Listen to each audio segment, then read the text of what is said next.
human trafficking, the sexual exploitation of minors, we need an image behind it. So where is the face for human trafficking? Where is the face for sexual exploitation of minors? Of the 1 million children that are trafficked annually, 300,000 roughly are in the United States alone, in our pristine first world society. And they exist from every socioeconomic class. They are children that are from poverty, that are involved in these high-risk activities. But on the flip side, they also come from upper socioeconomic groups too.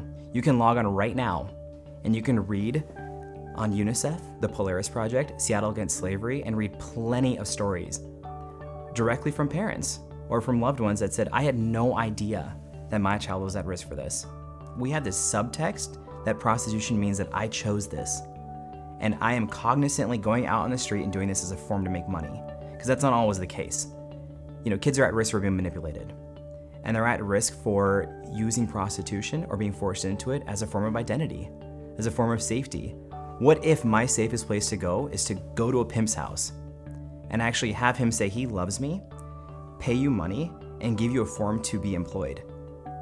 And some of us kind of dismiss that and say that's gonna happen. What other people don't realize is that that same child could be working for 20 hours a day without food and be abused every night and actually not believe that there's someone out there that can give them a different life.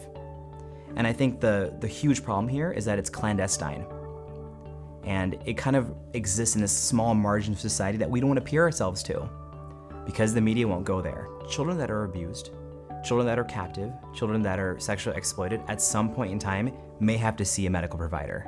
And in 2011, a study actually came out that said that 50% of sexually exploited youth in America at some point will seek medical care while they're enslaved.